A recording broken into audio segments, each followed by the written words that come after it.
પાટીદાર સમાજમાંથી તમે જો નરેશ પટેલને પત્ર લખ્યો પ્રભાત દુધાતે કઈ જવાબ આવ્યો? કાંઈ નહીં. તો તમે શેના નેતા છો?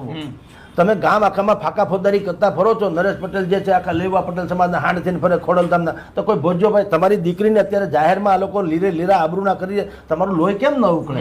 અને તમે શેના નેતા? તમને શું કામ કોઈની લાજ કાઢવી પડે? એનો અર્થ છે સમથિંગ ઇઝ રોંગ.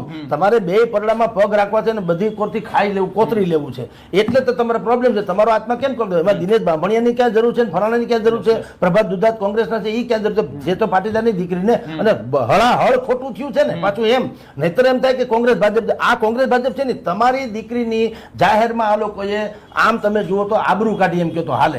કારણ કે અનમેરિડ છે. કાલે વાર કે ભાઈ આવા અપરાધીમાં છાપામાં આવી ગયું, દુનિયાભરમાં ગાજ્યું, ગધેડો થયો મોટે પાયે. તો તમારો એક સ્ટેટમેન્ટ કેમ નથી? સ્ટેટમેન્ટ નથી એનો અર્થ એમ કે તમારી કહેવાતી સમાજની નેતૃત્વ શક્તિ જે છે એ પણ બુદ્ધિપૂર્વકની છે.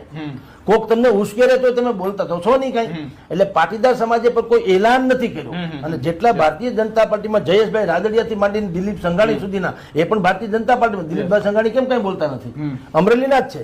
કાં કઈ બોલતા નથી? હવને માલ મલિદો ખાને ટેસડા કરવા છે. તમારી પીડા તમે ભોગવો. અમે તમારી જ્યાં મંચ હોય તો હાંડ થઈને આવવા તૈયાર છીએ ફાકા ફોદારી કરવા. પણ કોઈ કરતા કોઈને આવી હકીકતે જયારે દીકરી ઉપર કે કોઈના પરિવાર ઉપર કે આવી પડે ત્યારે કાંઈ કોઈને કરવું નથી. ધન્ય હો જેનીબેન ઠુંબરને કમસે કમ એના ઘરે તો ગઈ અને કીધું તો ખરું બેને કે જ્યાં સુધી તમારી દીકરી જામીનમાં જ હું તમારી દીકરી છું. આ ભલે સેન્ટિમેન્ટ પ્રોપરગંડા રાજકારણ તો રાજકારણ, બુદ્ધિ તો વાપરી. તો તમારામાં ઈ નૈતિકતા પર કેમ નથી?